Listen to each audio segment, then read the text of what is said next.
Welcome back. We're looking at the filmmaking industry in the Middle East. Well, the Middle East International Film Festival is in its second year, taking place here in Abu Dhabi. With me is its executive director, Nashwa Al-Ruwaini. Nashwa, congratulations on your success with the Middle East International Film Festival. Thank you so much. Quite a lineup of Hollywood stars. What is it, do you think, that makes them come to Abu Dhabi? Well, a few things. I think based on last year and what has happened all through the year, they know that we mean business and that we're trying to develop a proper cinema industry out of Abu Dhabi. With the many initiatives that have developed over the year, I think that they do consider us new players in the market and serious players as well. So not only do they come for future partnerships, but also you know, the Middle East is like a Pandora box for them. So when we started opening it and showing them what we've got, I think we enticed them a bit to come and check us out. Although, you know, the Arab world is a scary thing for most people living in America, and especially those, even when they travel outside, like Hollywood stars, they're quite insulated.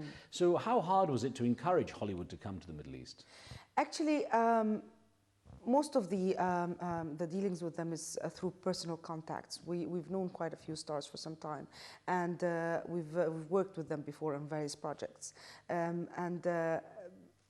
You know, the first thing that their agents would say is like, okay, what about the bodyguards? What is the current political situation? Or what's going to happen? And then when you talk to the stars, they're so sweet and so understanding, and they do understand that walking in the streets of London can be much more dangerous than it will ever be in Abu Dhabi. So when they come here and they realize there's no bodyguards issue and there's no this weirdness of the situation, and then when they start sitting on the table with the people who are working on the various media projects, they start, you know, realizing that there is a huge potential in whatever partnerships that can come out of this region, and that there is what is called Arab cinema. Before, you know, it's like what happened with the Asian cinema just a few years back, and you know, when the Crouching Tiger and the Dragon just came out, and we realized that there's an important cinema in Asia. It's the same thing that's happening now in the Middle East, I think. And for all of this to be coming out of the United Arab Emirates, I think it's quite fascinating. So you think we'll have Crouching Camel, Hidden Goat? Oh yes, plenty of that. It's interesting how you've mixed the Hollywood stars with the Arab film industry stars. How important was it to make sure that Hollywood didn't just take over? It was very important to us that this doesn't happen. Last year there was not enough Arab movies in the film festival, and we made it quite clear that it wasn't in the festival because it's an international competition, and we had to raise the bar, and we made that quite clear. Raise the bar with the productions, you're in competition. So this year we had amazing movies from the Arab world, from Morocco, from Lebanon, from Egypt, Mishrawi with Layla's Birthday, a Palestinian co-production with Europe. The different movies are truly worth getting into competition. And the Arab stars are just as important as the international stars for us. And for us to make this kind of balance, it's not only enticing the future of co-productions and the opening up to the Arab world that we all have in mind, but also to you know, when you, especially for the local Emiratis, when they deal with the international stars, and we integrated the Emirates Film Competition within the festival, it's not we don't want to compete amongst each other anymore. We want to reach the international level, and we want to make that work. And this is not going to happen unless we have the locals, the Arabs, and the international stars in one pot. When we had you know, Sharif Munir sitting next to Antonio Banderas and Melanie Griffith, this is what we meant. This is how we really wanted an international pot within MIF.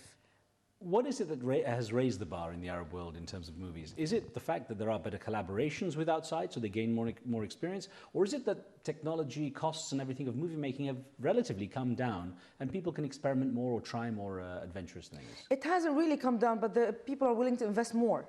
I think.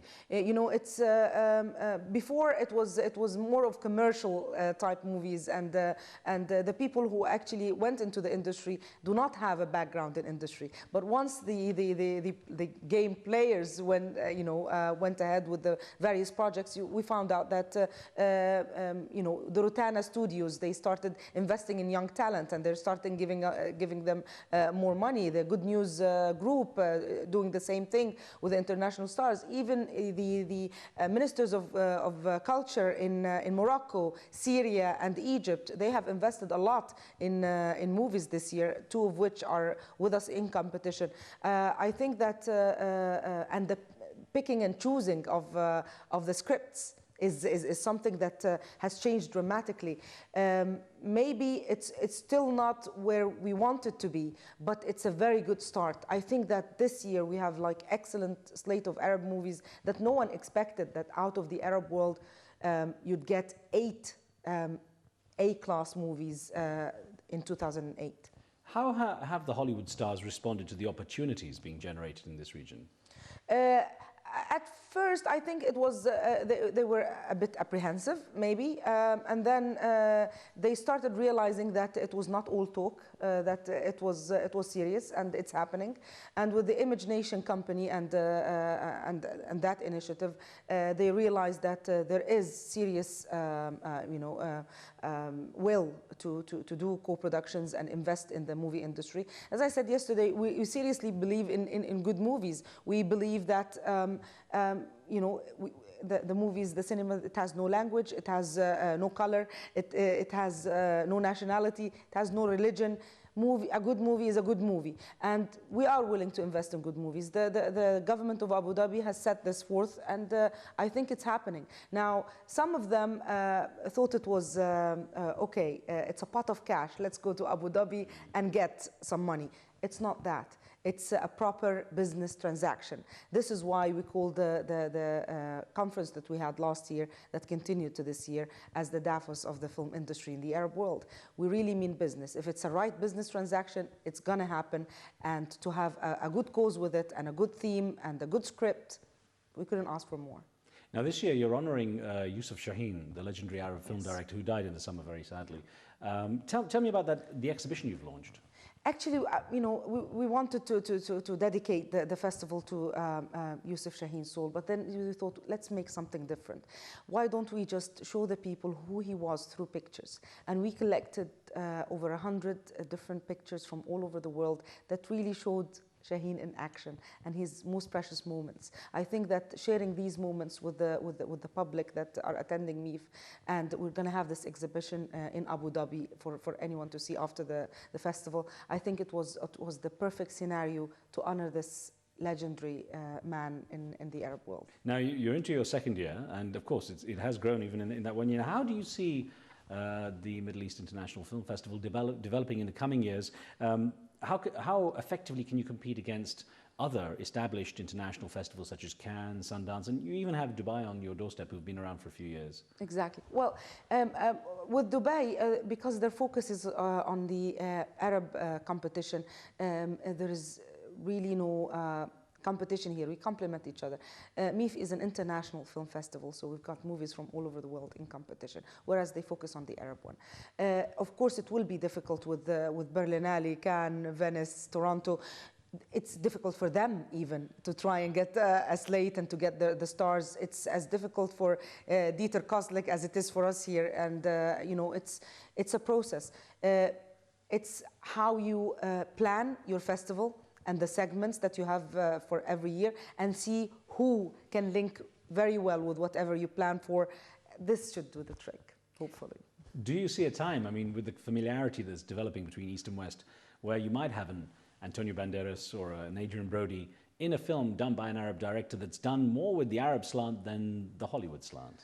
Actually, I do. When I worked on Kingdom of Heaven with Sir Ridley Scott, and we introduced the Arab celebrities into a film, and they took small roles but important roles. Everyone, then it's like, oh, you only have one Omar Sharif. Actually, you have plenty of that.